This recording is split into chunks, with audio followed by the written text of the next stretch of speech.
ये सन 1826 में मैहर रियासत से पृथक होकर के महाराजा प्रयागदास जी ने इस किले का निर्माण कराया था कि हमारे पूर्वजों को और हम लोगों को जो सम्मान मिलना चाहिए था वो सम्मान नहीं मिला। प्रयागदास जी जो थे वो विजय के प्रतीक राघव यानी मर्यादा पुरुषोत्तम भगवान राम के अनन्य उपासक थे।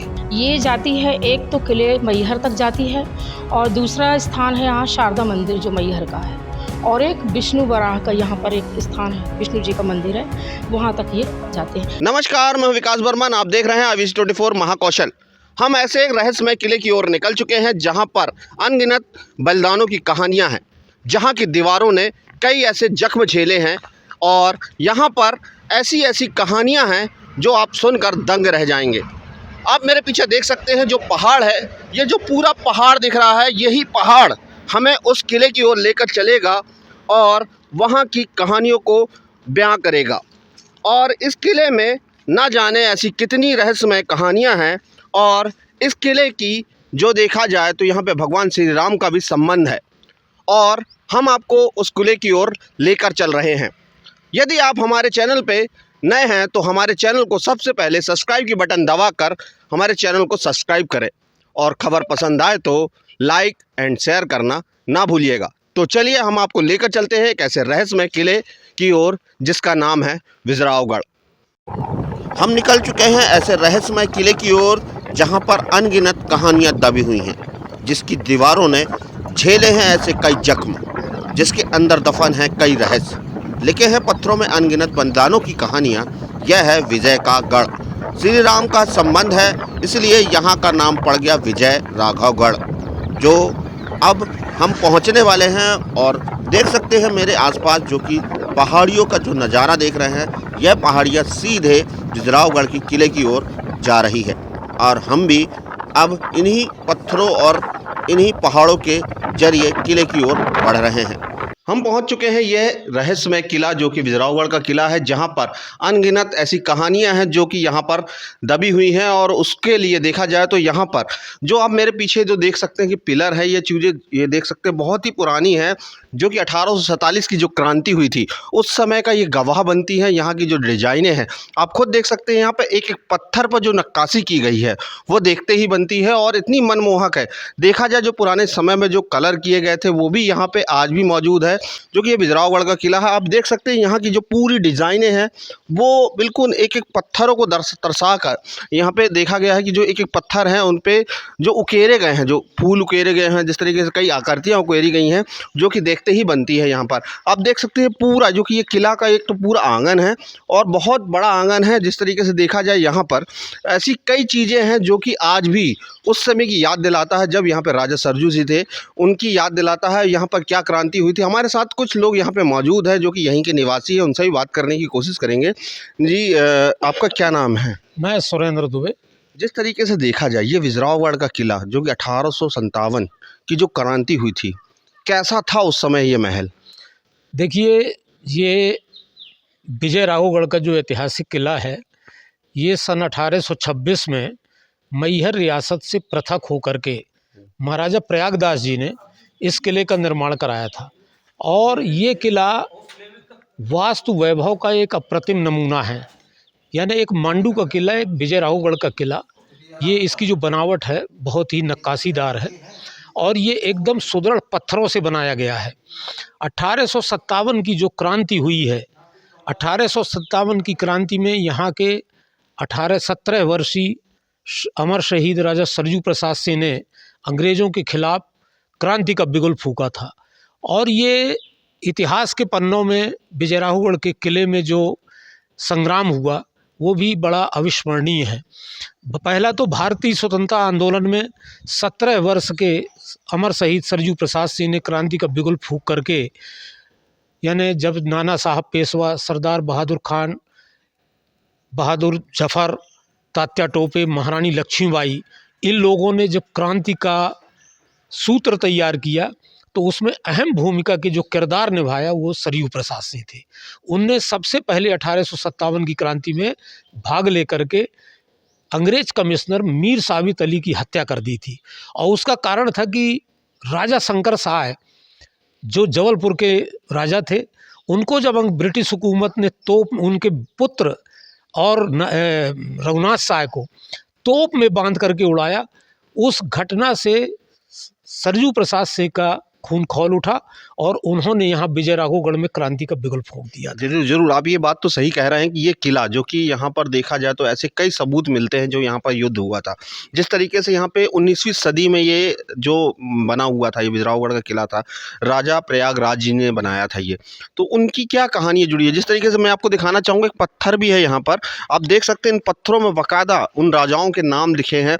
देख सकते हैं आप, ये 19वीं सदी में जो यहाँ पे बना हुआ था और राजा प्रयागराज ने इसका निर्माण कराया था।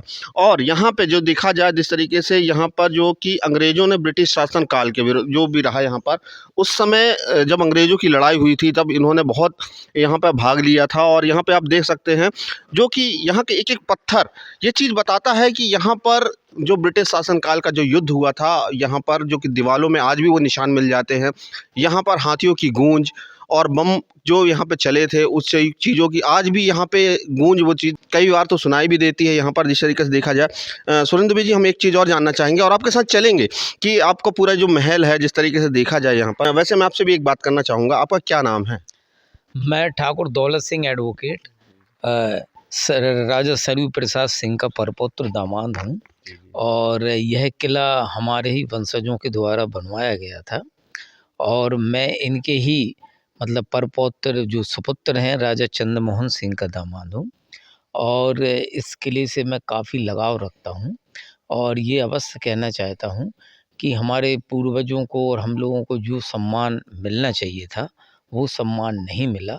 शासन ने हम लोगों से किला, गढ़ी ये सब तो छीना, परंतु उसके एवज में आज तक किसी प्रकार की कोई भी रियायत, कोई भी अमाउंट, कोई भी राशि, कुछ भी वजीफ़ा कुछ भी नहीं दिया। इस बात का हम लोगों को बड़े गहरे दुख है और हम लोगों की पूर्वजों की वीर गाथाओं को भी भुला दिया गया। आज ये किला भी हम लोगों के लिए एक बंद टाइप का हो गया है जहाँ हमेशा ताला लगा रहता है। आम जनता भी यहाँ प्रवेश से वंचित हो गई है क्योंकि इसको पर्यटन विभाग को सौंपने की तैयारी शुरू कर दी गई है। और यहाँ जो ब्रह्म बाबा की समाधि बनी हुई है जिसके लिए इस पूरे विजयराघवगढ़ के लोग आते हैं पूजने के लिए, उनका भी पूजन पाठ समाप्त हो गया है। यह बड़ी दुख की बात है। आम जनता का भी प्रवेश लगभग बंद हो चुका है क्योंकि गेट में हमेशा ताला लगा रहता है। तो मैं यही कहना चाहता हूँ शासन को और यहाँ के लोगों को और यहाँ के प्रतिनिधियों को कि ये सब व्यवस्थाएं फिर से सुचारू रूप से की जाएं, जैसी पूर्व में व्यवस्थाएं थी वैसे की जाएं और यहाँ का जो राज परिवार है उसको भी दोबारा सम्मानित किया जाए। उनके पूर्वजों ने जो बलिदान किया है उस बलिदान का भी उनको यश जस जो भी दिया जा सके वो भी दिया जाए ताकि वो भी आगे अपने परिवार को, इनके वंशजों को सुचारू रूप से जीवन यापन की सुविधाएं मुहैया कराई जा सकें। और ये उपेक्षा जो है, इन उपेक्षाओं को भी दूर किया जाए, यही मैं कहना चाहता हूँ। हमारे साथ जो कि देखा जाए कि राजा के जो वंशज हैं वो भी मौजूद हैं और जो कि दामाद हैं और हमारे साथ लगातार चल रहे हैं। आइए हम उनके साथ थोड़ा सा जो महल है, सुरेंद्र जी मैं पूछना चाहूँगा, ये जो महल है जिस तरीके से देखा जाए ये उनकी सैन कक्ष था शायद, ये नहीं, ये राघव महल है। जी जी। ये जो मंदिर दिख रहा है जी जी। तो विजय राघवगढ़ जो नाम है, जी जी। प्रयागदास जी जो थे जी जी। वो विजय के प्रतीक राघव यानी मर्यादा पुरुषोत्तम भगवान राम के अनन्य उपासक थे और उनको मर्यादा पुरुषोत्तम भगवान राम की सिद्धि प्राप्ति थी। तो अपने आराध्य विजय के प्रतीक राघव यानी मर्यादा पुरुषोत्तम राम, उनके नाम पर ये एक राघव महल बनाया था। देख सकते हैं आप, ये राघव महल हैं जिस तरीके से सुरेंद्र जी ने बताया। हम आगे लेके चलते हैं आपको और इस पूरे जो महल है उसका आपको दिखाएंगे कि यहाँ पर क्या क्या चीज़ें हैं। हमारे साथ जो कि वंशज भी हैं जो कि राजा महाराजाओं के साथ में उन्होंने कई बार इनकी कहानियाँ सुनी हैं और ये भी बोल रहे हैं कि यहाँ पर जिस तरीके से शासन प्रशासन से अभी तक इनको कोई भी ऐसा मुआवजा मिला नहीं है। अब इसको पर्यटन विभाग को देने की तैयारी में है। हम सुरेंद्र चलेंगे इनके साथ और देखेंगे कि जिस तरीके से यहाँ पर जो महल की जो सीढ़ियां हैं जो कि उसी समय की बनी हुई है, जो कि उस समय जब जो क्रांति हुई थी 1857 की जो क्रांति हुई थी उस समय भी ये महल अलग ही दिखता था होगा। आप देख सकते हैं उसमें एक एक सीढ़ी, मैं कैमरामैन से गुजारिश करूंगा कि उस चीज़ को दिखाना चाहें, जो कि चीवकों के पत्थरों को जोड़ जोड़ कर ये सीढ़ी बनी हुई थी। और उसके बाद ये पूरा जो महल है आप देख सकते हैं। अब आइए हम दिखाते हैं आपको, और भी अंदर भी हम आपको और कई चीज़ें दिखाने की कोशिश करेंगे। चलते हैं, हम अंदर लेके चलते हैं आपको, और इस पूरे महल को दिखाएंगे आपको, और इसका एक एक चीज़ हम आपको बताएंगे। हम राघव महल पे खड़े हैं, जो कि विजरावगढ़ का ये राघव महल है, जहाँ पर देखा जाए यहाँ पर जो राजा थे यहाँ पर विश्राम किया करते थे, जो कि आपको दिखाना चाहूँगा। जो कि ये बहुत छोटा सा है, जो कि देखा जाए तो 12 बाई 12 का ये जो हॉल है, जहाँ के यहाँ पे आप पूरा अंधेला हो। और यहाँ देख सकते हैं आप, यहाँ पर एक पलंग लगा हुआ करता था पहले, और यहाँ पर राजा विश्राम किया करते थे। आप देख सकते हैं यहाँ पे आज भी वो कलर मौजूद है। जिस तरीके से देखा जाए एक एक फूल जो कि इसमें कलर भरा गया था, आज भी वो हल्का हल्का दिखाई देता है। जो कि मैं आपको यहाँ पे थोड़ा सा अंधेला है, मैं आपको और रोशनी की ओर लेकर चलूँगा, और यहाँ पे जो हमारे साथ दुबे जी हैं उनसे भी बात करने की कोशिश करेंगे। जिस तरीके से ये जो राघव महल था, देखा जाए तो यहाँ पर राम, जो भगवान श्री राम के भी संबंध यहाँ पर थे, और यहाँ पे साक्ष्य मिले हैं। जिस तरीके देख सकते हैं आप मेरे ऊपर, कैमरामैन से गुजारिश करना चाहूँगा वो दिखाने की कोशिश करें, जो कि कलर है पूरा एक एक कलर, एक एक आकृति जो कि दिखाई दे रही है। और हम बात करने की कोशिश करेंगे यहाँ पर जो हमारे साथ सुरेंद्र दुबे जी हैं। देखा जाए तो यहाँ पर जिस तरीके से आपने बोला भगवान राम का भी संबंध यहाँ पे मिलता है, कैसे?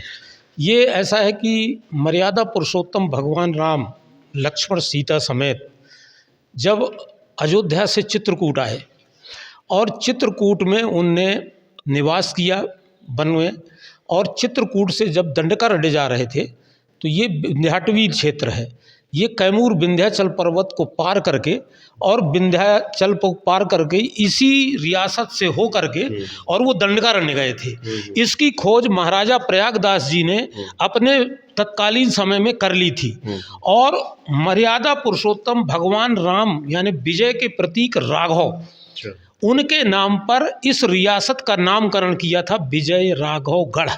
और विजय राघव जी की एक अद्भुत प्रतिमा इस किले में स्थापित करके और गढ़ निर्माण करके अपनी रियासत का नामकरण ही विजय राघवगढ़ किया था।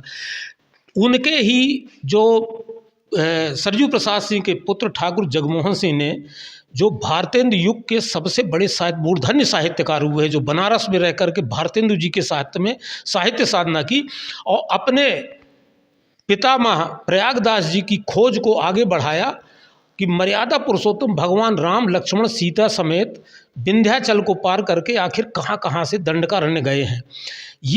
ये गौरव की बात है कि चित्रकूट से होकर के जब दंडक वन जा रहे थे भगवान श्री राम, तो उनके चरण इस गढ़ में भी पड़े, विजय राघवगढ़ में। इसी के कारण प्रयागदास जी ने अपने आराध्य विजय के प्रतीक राघव के नाम पर इस रियासत का नामकरण ही विजय राघवगढ़ रखा था। या ही मग होय के गए दंडक वन श्री राम, तासों पावन देश या विंध्याटवी लताम। अच्छा, ये चीज़ें रामायण में भी दर्शाई गई है क्या? रामायण में दर्शाई गई हैं। बहत महानद सोन सुहावन, गोस्वामी तुलसीदास जी ने, देखिए मर्यादा पुरुषोत्तम भगवान राम का जन्म भले ही अयोध्या में हुआ हो, लेकिन उन्हें भगवान की उपमा जो मिली है वो चित्रकूट में मिली है, विंध्याटवी में मिली है, विंध्य में मिली है।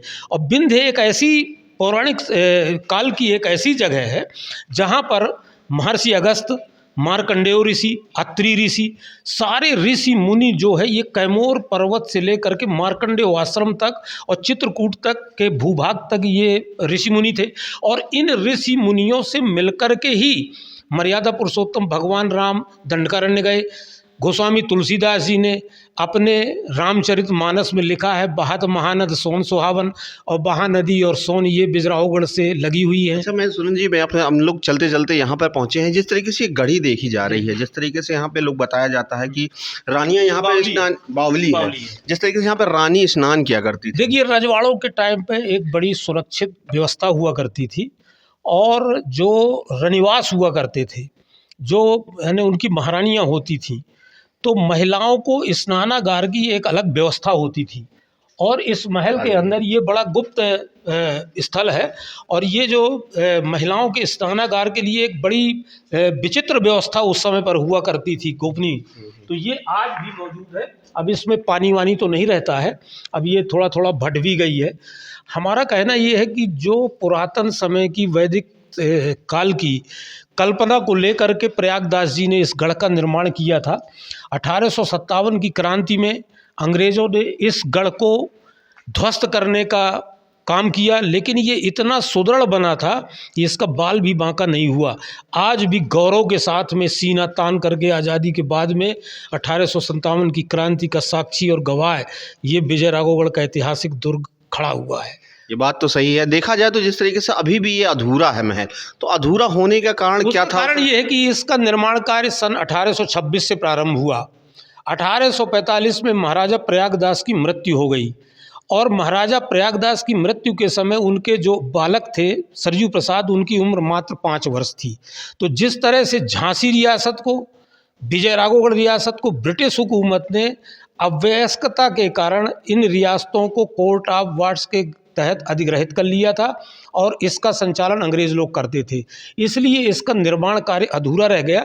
ये किला लगभग 8 एकड़ से ज़्यादा भूमि में बनना था, लेकिन ये 6 एकड़ 77 डिसमिल में ही बन पाया। और 1845 में प्रयागदास की मृत्यु के बाद ये कोर्ट ऑफ वार्ड्स के अधीन हो गया, अंग्रेज़ लोग इसका संचालन करने लगे। उसी समय दिल्ली सल्तनत में बहादुर शाह जफ़र ने जो क्रांति का संदेश भेजा, रोटी और कमल, चूँकि वो लीक हो गया और लीक होने के कारण में क्रांति जो हुई 1857 की क्रांति विफल हुई। किंतु ये गौरव की बात है कि एक झांसी का किला और एक विजय राघवगढ़ की किला आज़ादी की लड़ाई के एक स्मारक के स्वरूप में आज भी विद्यमान है। जिस तरह से झांसी रियासत को कोर्ट ऑफ वार्ड्स के तहत अंग्रेज़ों ने अधिग्रहित कर लिया था, उसी तरह से विजय राघवगढ़ रियासत को भी कोर्ट ऑफ वार्ड्स के तहत अधिग्रहित किया गया था। ये गौरव की बात है कि 17 वर्षीय अमर शहीद राजा सरजू प्रसाद सिंह ने 1857 की क्रांति का बिगुल फूंक करके और इस किले से क्रांति का आगाज़ किया था। और ये क्रांति का आगाज़ का एक ऐतिहासिक जीता जागता एक स्मारक है। एक दिल्ली का लाल किला, जहां आज प्रधानमंत्री, राष्ट्रपति 15 अगस्त गणतंत्र दिवस पर ध्वजारोहण करते हैं, यहाँ भी उसी परंपरा के अनुरूप आज भी ध्वजारोहण, सामूहिक ध्वजारोहण होता है।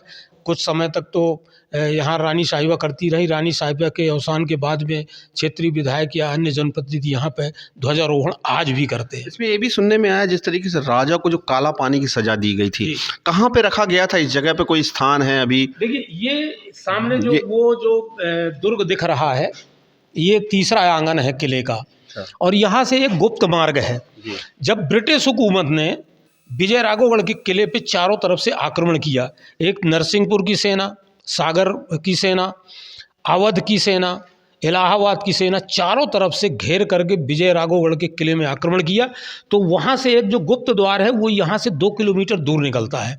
तो राजा सरजू प्रसाद सिंह के विश्वस्त महामंत्रियों ने उनको सूचना दी कि आप लोग चारों तरफ से घिर गए हो, अब इसके अलावा कोई उपाय नहीं कि आप यहाँ से अपने पुत्र को लेकर के पलायन कर जाएं। तो राजा सरजू प्रसाद सिंह अपनी पत्नी, कुछ धन कोष लेकर के, अपने दुधमुहे बच्चे ठाकुर जगमोहन सिंह जी को लेकर के उस गुप्त मार्ग से लेकर के कैमूर की पहाड़ियों में शरण ली। और कुछ समय तक वो 1857 से लेकर के 1864 तक सरजू प्रसाद सिंह अपनी पत्नी और अपने सैनिक और अपने दुधमुहे बच्चे को लेकर के जंगल जंगल भटकते रहे।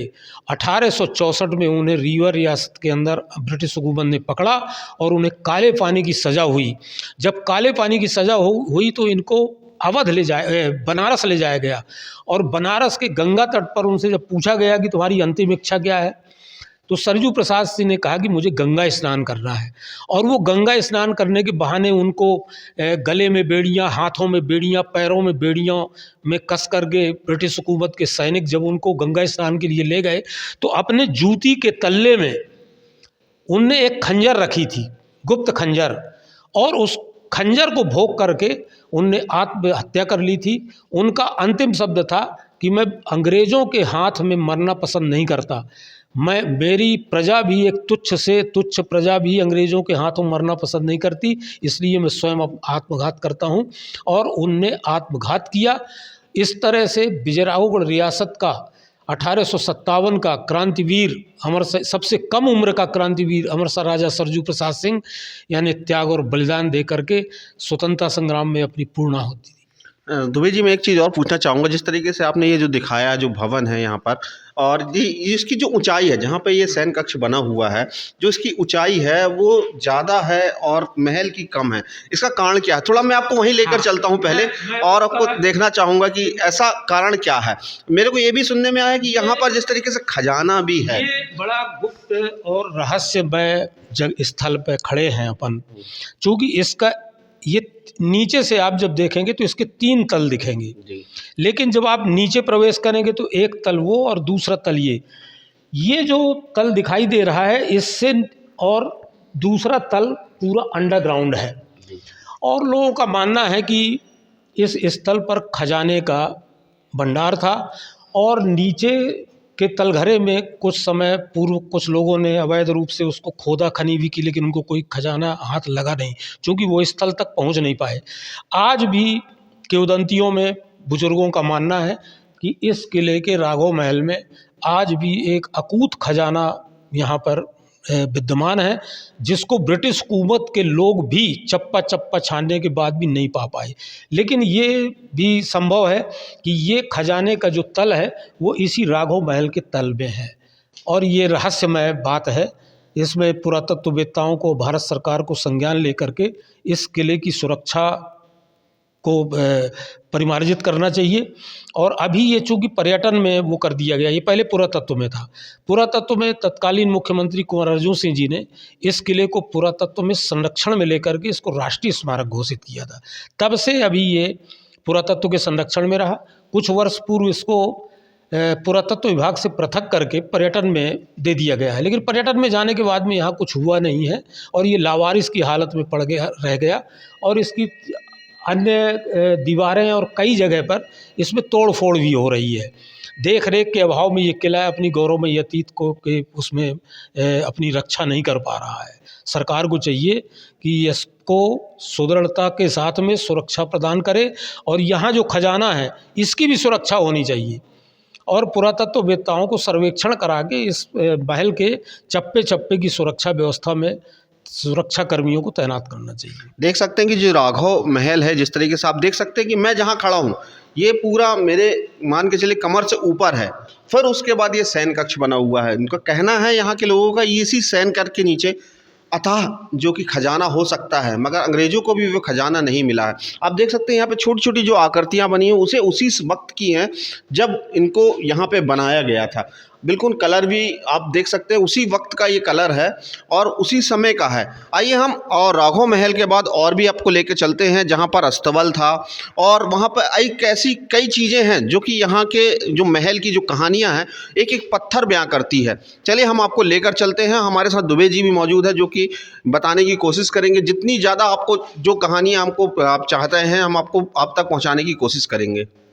अब हम पहुंच चुके हैं जो कि राजा सरजू जो यहाँ पर रहते थे, यहाँ पर उनकी पूरी फैमिली जो कि यहाँ पर निवास करती थी। आप देख सकते हो ऊपर जो कि 2 मंजिला ये जो पूरी इमारत है 2 मंजिला है।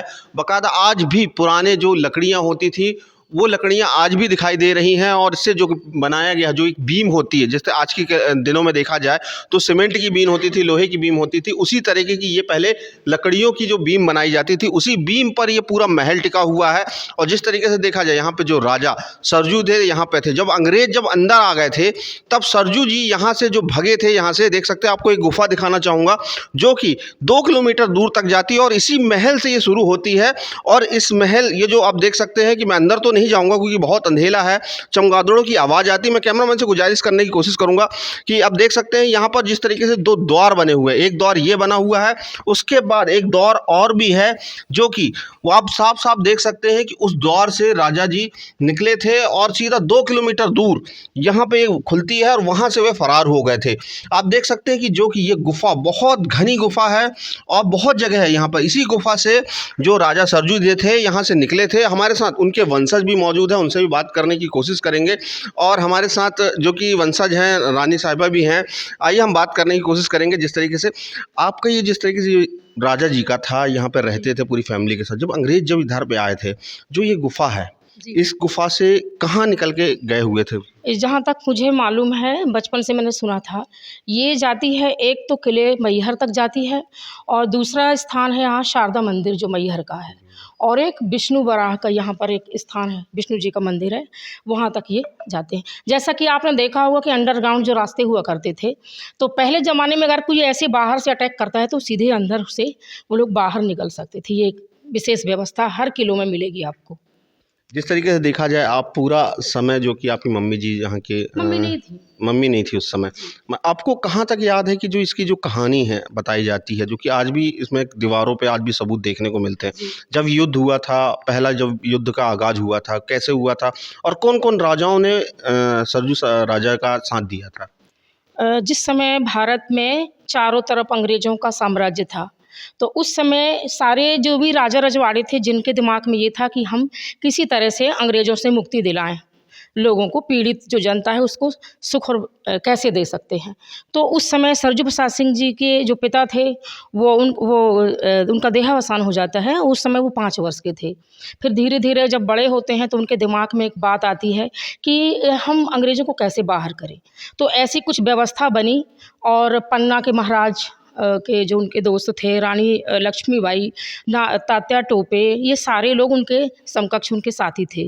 तो ये एक ऐसा अटैक हुआ और 17 वर्ष की उनकी उम्र थी, उनके बेटे का भी कार्यक्रम था और अंग्रेज़ों के द्वारा कुछ ऐसे आपत्तिजनक बातें भी की गई। और उनके एक दोस्त थे शाहगढ़ के महाराजा रघुनाथ शाह और एक और शंकर शाह, ये दो, उनको तोप से उड़ा दिया जाता है। तो उनके दिमाग में एकदम आता है कि ये कैसे हमारे यहाँ रह करके और हमारे लोगों को इस तरह से प्रताड़ित कर रहे हैं। तो एक सी भावना आई और उन्होंने एक अपने यहाँ के अंग्रेज अफसर को गोली मारी। इसके बाद से ये क्रांति का सूत्रपात शुरू हुआ। इसमें एक कहानी हमने भी सुनी है कि इनको जन्मदिन मनाना था, उस जन्मदिन के लिए उनके पास फंड नहीं हुआ करता था, मगर अंग्रेज़ तो आ चुके थे यहाँ पर। उस वक्त की क्या कहानियाँ हैं? उस वक्त का भी वही बात है कि आप राजा रजवाड़े हो, अगर आपके यहाँ कोई कार्यक्रम करना है तो कार्यक्रम करने के दौरान आपसे अनुमति अगर मिलती है तो एक सम्मानजनक राशि उनको मिलनी चाहिए थी, जो कि उनको नहीं मिल पाई।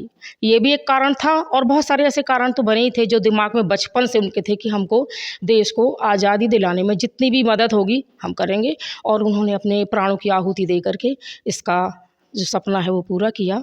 अधूरा सपना रहा उनका। अच्छा, इन्होंने जो सबसे पहले जो अंग्रेज को उन्होंने खंजर से भोंक के उसको मौत के घाट उतार दिया था, फिर उसके बाद उनको सज़ा मिली थी कि काले पानी की सज़ा, फिर वो क्या कहानी है? वो भी वही कहानी है कि जब उनको जैसे कि आज़ादी मिलने का एक सपना लेकर के वो बड़े हुए, तो उन्होंने कहा, जब ये बात हुई कि साबित अली को मारा, तो सारे में एक विद्रोह की भावना आई और पूरे विजय राघवगढ़ की जनता ने भी इसमें सहयोग किया और वो पकड़े गए। कुछ ऐसे लोग भी हर जगह होते हैं जो कि आपके साथ हैं पर आपके साथ नहीं होते, तो उन्होंने उनको पकड़वाया और उनको काले पानी की जब सज़ा हुई तो उन्होंने क्या किया कि गंगा में स्नान करने की एक बात कही अंग्रेज अफसर से, तो उन्होंने मान ली वो बात और खंजर से नहीं, उन्होंने समाधि ली थी, जल समाधि। उसके बाद उनकी बॉडी नहीं मिली। ये आपके पास जो पुराने वक्त की जो चीज़ें हैं, जिस तरीके से आप वंशज भी हैं और कुछ अभी भी चीज़ें हैं आपके पास, क्या ऐसी? तो कुछ भी नहीं है। तो जिस तरीके से देखा जाए तो जो पुरातत्व विभाग जब एंटर हुआ यहाँ पर, कुछ चीज़ें यहाँ पर मिली हुई थी, तो क्या आपने उसका अधिकार जमाया था क्या कभी? नहीं, कभी कुछ नहीं किया। लेकिन हाँ, मन में एक बहुत बड़ी यानी कि इच्छा हमेशा रही है, जो इसका मूल स्वरूप है किले का, वो किसी भी तरह से नष्ट नहीं होना चाहिए। इसको सुधार करवाएं, इसको संग्रहालय के रूप में पंडित करें। और इमारतें, जैसे कहते हैं कि हम इतिहास जानने के स्रोत, तो हमारा सबसे बड़ा यही खड़ी हुई है, इतनी बड़ी इमारत है और पूरा इतना बड़ा किला है जिसने कि आज़ादी की जंग को देखा है। तो इसको सलामत कर रखें, ये हम लोग का सपना है। देख सकते हैं कि जो आज़ादी के वक्त, जो आज़ादी की उन्होंने जो राजा थे वो आज़ाद होना चाहते थे अंग्रेज़ों से, और उन्होंने जिस तरीके से युद्ध किया, वो पूरी एक एक दीवार पर चीज़ का अंकित दिखाई देती है आपको, और कितने वक्त पुराना। जिस तरीके से मैं आपको जो गोपनीय रास्ता दिखाया, जो गुफा है, ये कई जगह जाकर मिलती है। एक मैहर बताया, जो कि यहाँ पे रानी साहिबा भी थी, उन्होंने भी बताया। हमारे साथ सुरेंद्र दुबे जी भी हैं, जो लगातार हमसे जुड़े हुए हैं और यहाँ की कई कहानियाँ बता रहे हैं। सुरेंद्र जी, जिस तरीके से देखा जाए तो यहाँ पर जिस तरीके से आप देखा जाए, जो आंगन है यहाँ पर, यहाँ तो राजा जी रहते थे अपनी फैमिली के साथ। बाजू में ये जो चीज़ बनी हुई है, इसको जैसा देखा जाए तो घोड़े के अस्तबल भी कहा जाता है। क्या है ये चीज़ें, थोड़ा सा मुझे बताने की कोशिश करें। जो बाजू में है, चूँकि राजा सरजू प्रसाद सिंह के पास में बहुत सुंदर घोड़े थे और वो घोड़े उससे बड़ा प्यार करते थे, और उन घोड़ों की देख रेख, उनका यहाँ पर खाने का इंतज़ाम उनको नहलाने धुलाने का इंतज़ाम यहीं होता था। और ये जो आंगन है तो रजवाड़ों के टाइम पे जो व्यवस्था होती थी, जो रनिवास होता था, तो उसमें 3 आंगन होते थे। ये सबसे अंतिम आंगन में महिलाओं का जहाँ रहन सहन होता था, वहाँ किसी का भी प्रवेश वर्जित था। कोई आदमी साधारण रूप से इस स्थल पे नहीं आ पाता था।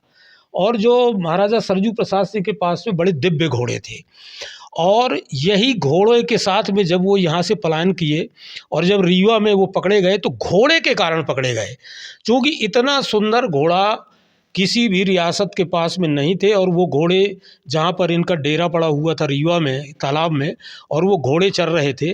और जो रीवा रियासत के जो महाराजा थे वो जब सुबह भ्रमण में निकले तो उन्हें देखा कि ये सुंदर घोड़े किसके हैं। तो लोगों ने बताया कि ये कोई जोगी लोग यहाँ पे डेरा डाले हैं, लेकिन वो जोगी नहीं थे। वो जोगियों का वेश धारण करके सरजू प्रसाद अपना गुप्तवास कर रहे थे। तो वो घोड़े देख करके महाराजा रीवा चौके और उन्होंने कहा ये सुंदर घोड़े तो किसी राजे रजवाड़ों के हैं।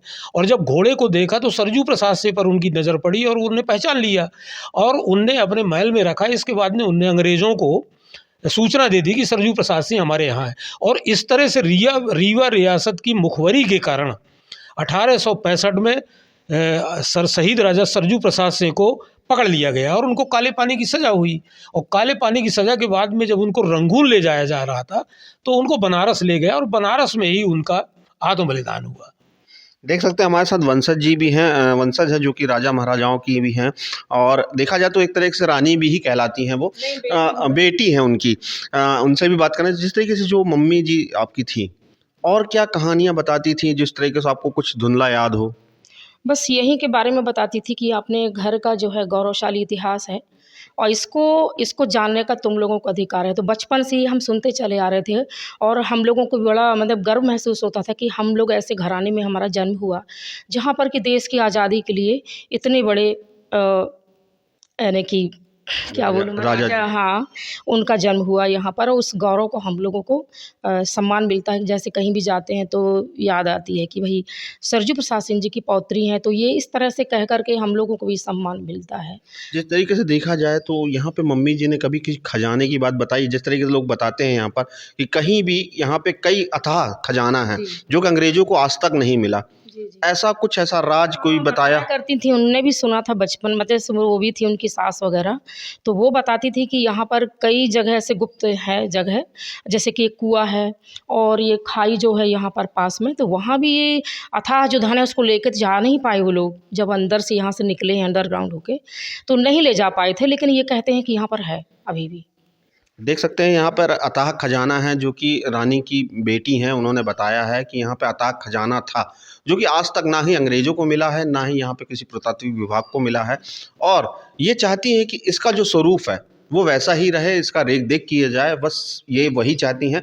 हम आपको और दिखाने की कोशिश करेंगे। जिस तरीके से देखा जाए, जो यहाँ से सीढ़ी से जाते हुए आप देख सकते हैं एक बड़ा आंगन है।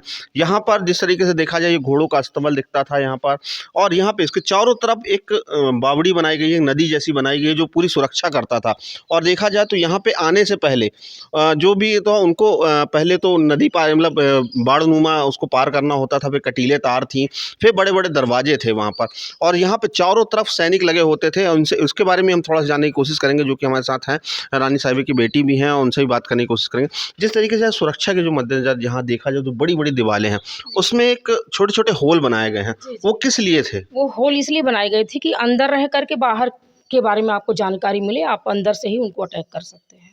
इसलिए सुरक्षा के तहत इसमें चारों तरफ बुर्ज हैं और बीच में ऐसे स्थान है जहाँ से कि वो अंदर से देख करके बाहर के व्यक्ति को अटैक कर सकते हैं, उनसे सुरक्षा यहाँ मिल सकती है। अच्छा, हमने ये भी सुना है कि आपके पास यहाँ का जो प्राचीन मंदिर थी उसकी मूर्ति आज भी आपके पास है? हाँ जी, हमारे यहाँ जो विजय राघवगढ़ जैसा नाम है, तो जो राघव जी के जो मूर्तियाँ हैं वो हमारे घर में है।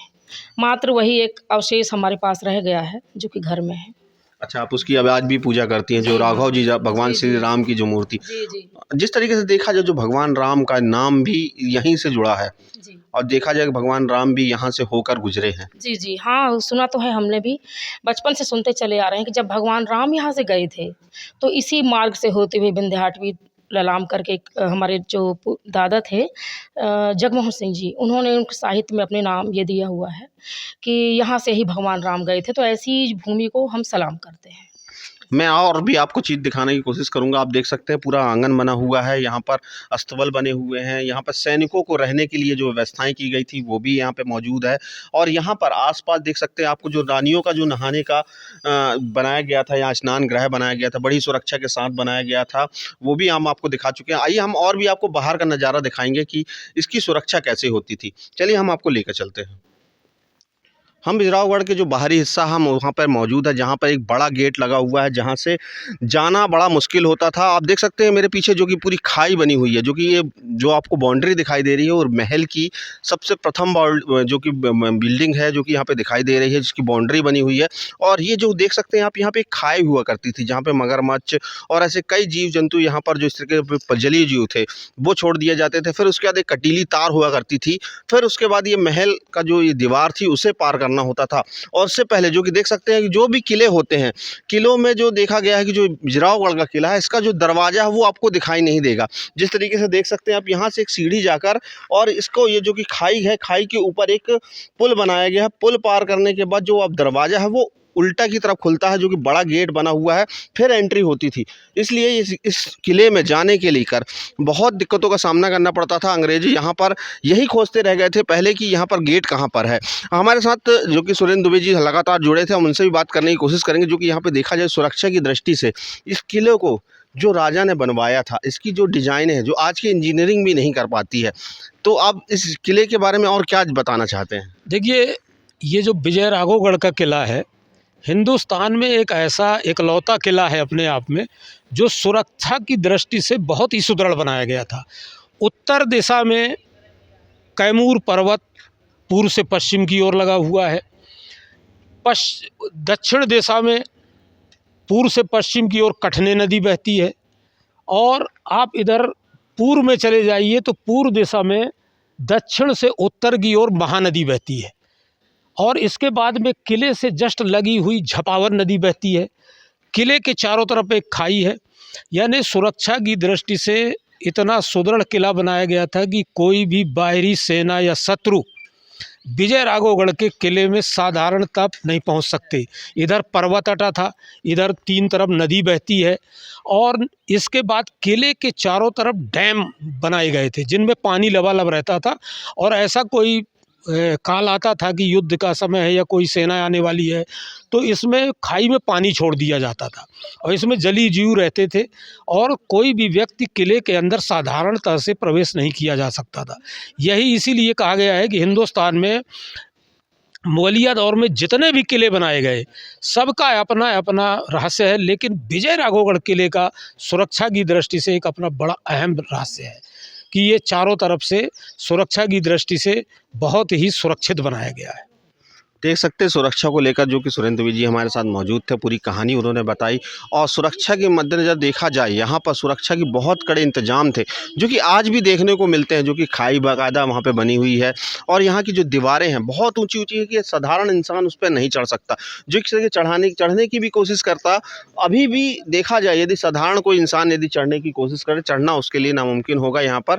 और यहाँ पर जिस तरीके से देखा जाए, यहाँ पे खजानों का जो यहाँ पर बताया जा रहा है कि खजाने हैं, अथाह खजाना भी है। और भी यहाँ पे ऐसी कई चीज़ें हैं जो कि एक एक पत्थर यहाँ पर चीख चीख के बताती है कि यहाँ पर ये जो महल था, यहाँ पर जो क्रांति हुई थी, उस क्रांति की कहानी आज भी यहाँ पर एक एक पत्थर बयां करती है। हमारी इस स्टोरी को यदि आपको पसंद किया है तो हमारे चैनल को लाइक, सब्सक्राइब एंड शेयर करना ना भूलिएगा। सबसे पहले हमारी स्टोरी देखते हुए जो सब्सक्राइब की बटन है उसे टच करके सब्सक्राइब ज़रूर करें।